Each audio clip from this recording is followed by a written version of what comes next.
One day, Duncan brought his last passenger train to the station. He had been tired and cross the whole day. Soon he got back to the shed, where he found Thomas talking to Luke.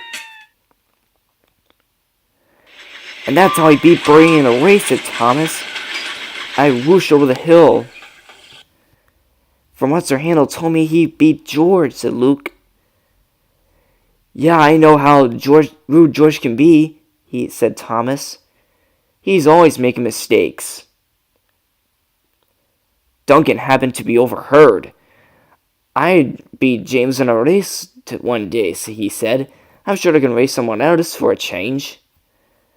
"Well, you can race Max and Monty," said Thomas. "I've used to race them a few times, but after they caused an accident, I never raced them again."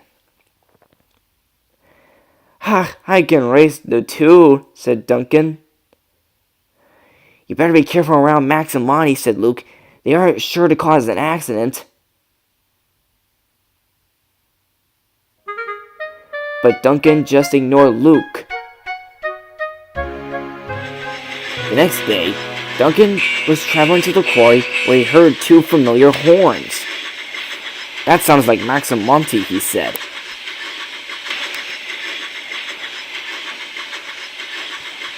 So he came to a stop to wait for them.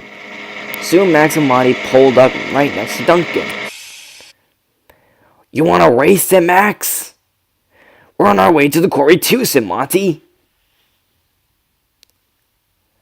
"Sure, I can have a race with you two," said Duncan. "Alright, on your marks, get set, go!"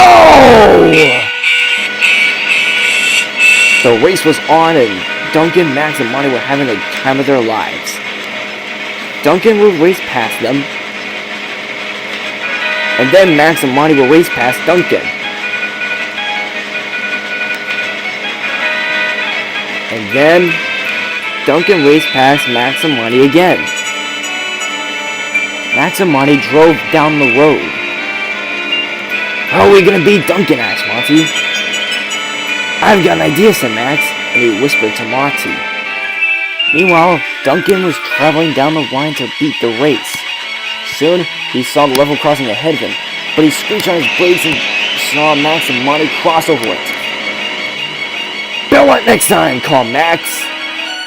"Bother," grumbled Duncan. He was off again. Soon, Duncan was racing past Max and Monty again. "I ought to beat you," said Duncan.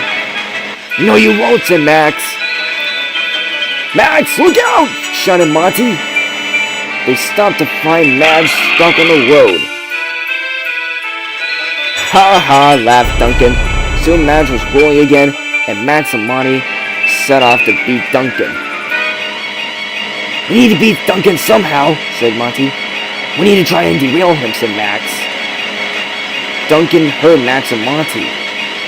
"Oh, no you won't," he said. Max tried to get out to the rails, but Monty bumped right into him and crashed into the gates, not hurting themselves completely. Duncan raced right past them. Soon Max and Monty got themselves onto the road again and began to chase after Duncan to win the race. But Duncan was downright fast. Soon, Duncan made it to the quarry first, and he won. While Max and Monty pulled right beside him. "Hooray for Duncan!" cheered the workmen. Duncan was pleased, but Max and Monty were cross. Meanwhile, Thomas was talking to Duncan at the end of the day. "How did you beat Max and Monty?" said Thomas. "Well, they got themselves into an accident, but I truly beat them," said Duncan. Just then Max and Monty pulled up.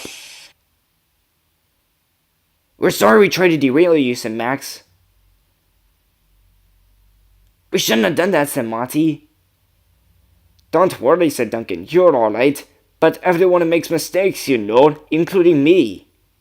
And everyone agreed.